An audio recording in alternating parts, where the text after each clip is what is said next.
On connaît tous, plus ou moins, l'histoire d'Abraham et des 4 oiseaux dans le Coran. C'est un récit super puissant sur la foi. Mais imaginez une seconde que le sens qu'on lui a toujours donné ne soit que la partie visible de l'iceberg. Et si, au lieu d'un miracle sur la résurrection, cette histoire était en fait un guide, un mode d'emploi pour reconstruire des liens qui ont été brisés? C'est cette perspective qu'on va explorer ensemble. Alors tout part de là, de cette demande qui paraît simple, mais qui est en fait d'une profondeur immense. Abraham, il ne demande pas juste une faveur. Non, il demande à voir, à comprendre le comment, le processus de la résurrection. C'est une quête de certitude qui parle à tout le monde, et c'est le point de départ de toute notre analyse. Et c'est là vraiment que tout bascule. L'interprétation littérale, celle qu'on connaît tous, est soudainement remise en question.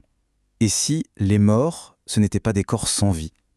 Et si donner la vie ne voulait pas dire une résurrection physique, mais quelque chose de beaucoup plus proche de nous, de notre quotidien, la reconstruction d'une communauté?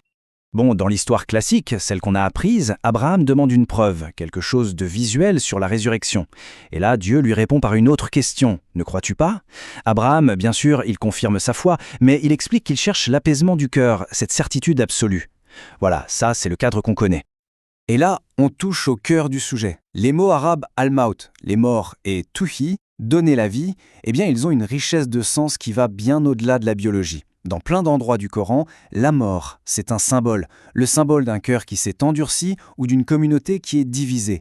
Et de la même manière, donner la vie, ça peut vouloir dire ranimer la foi, rétablir la confiance ou reconstruire un lien social. C'est cette double lecture qui ouvre une porte vers une toute nouvelle interprétation. La réponse de Dieu, c'est donc une question « ne crois-tu pas ?» Ce qui est vraiment fascinant, c'est que dans le texte arabe, le verbe « croire » n'est pas directement lié au mot « Dieu ». Et ça suggère une autre possibilité.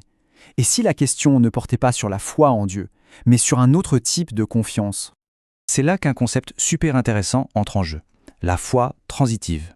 En gros, il ne s'agit pas de la foi qu'on a, mais de la confiance qu'on inspire, la capacité à rassurer les autres. Et si on regarde les choses sous cet angle, la question de Dieu à Abraham devient « N'as-tu pas encore réussi à les mettre en confiance, à apaiser leurs craintes ?» D'un coup, on quitte le terrain de la théologie pure pour entrer dans celui de la psychologie sociale. Bien sûr, pour voir si cette idée tient la route, il faut absolument regarder le contexte. Et justement, les versets qui sont juste avant l'histoire d'Abraham nous donnent des indices cruciaux. Ils installent un modèle très clair où la vie et la mort sont utilisés comme des métaphores sociales. Juste avant, le Coran parle d'un roi qui débat avec Abraham et qui lance « C'est moi qui donne la vie et la mort ». Évidemment, ce roi ne prétendait pas pouvoir ressusciter les gens. Il parlait de son pouvoir économique et politique. Il pouvait enrichir une ville, la faire vivre, ou la ruiner, la faire mourir. C'est un usage qui est clairement métaphorique. Et ça ne s'arrête pas là, le verset juste après parle d'un homme qui regarde un village en ruine. La question qui se pose, ce n'est pas comment ressusciter les habitants, mais comment faire revivre cette communauté, son économie, sa vie sociale. Encore une fois, on parle bien de la vie et de la mort d'un groupe, d'une collectivité. Donc le contexte est super clair en fait. Dans ce passage précis, le Coran parle de la vie et de la mort des communautés. Et cette lecture nous force à poser une nouvelle question. Si les morts sont une métaphore, alors qui sont-ils dans l'histoire d'Abraham?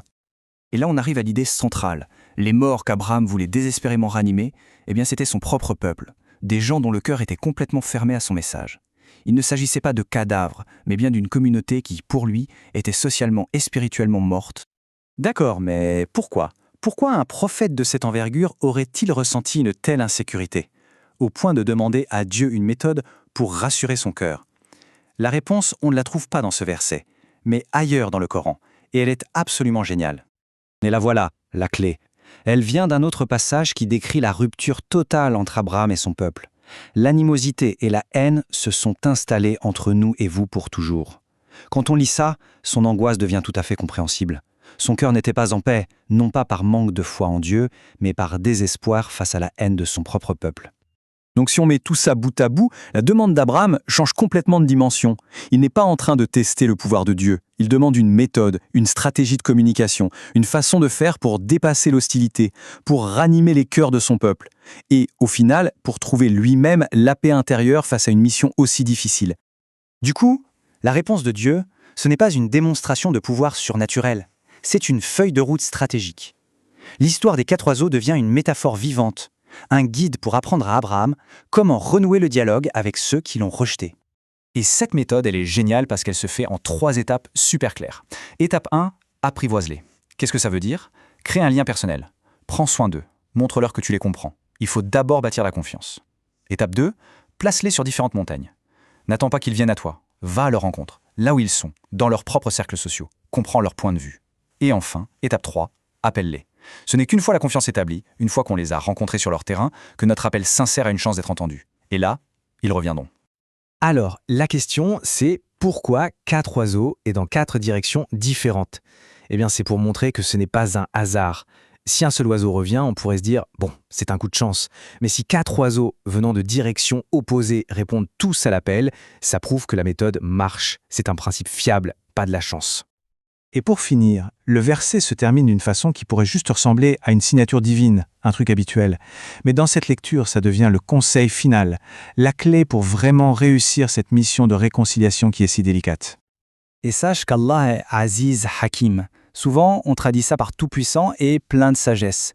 Mais ici, ces 2 noms divins ne sont pas juste une affirmation de foi. Non, c'est un conseil direct, une instruction pratique pour Abraham sur la manière de se comporter. Alors qu'est-ce que ça veut dire concrètement? Aziz ici, ça veut dire agis avec dignité, avec honneur, ne t'humilie jamais même quand tu tends la main.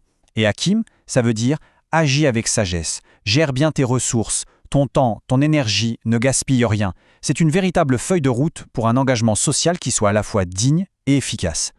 Donc au final, cette histoire qu'on pensait connaître, elle se transforme complètement.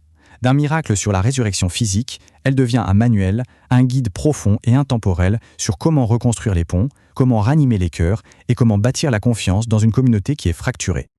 Et ça nous laisse avec une question assez vertigineuse, non? Si une histoire aussi connue, aussi fondamentale peut cacher une telle profondeur, combien d'autres récits, qu'on croit connaître par cœur, attendent simplement qu'on pose sur eux un regard neuf pour nous révéler leur véritable trésor?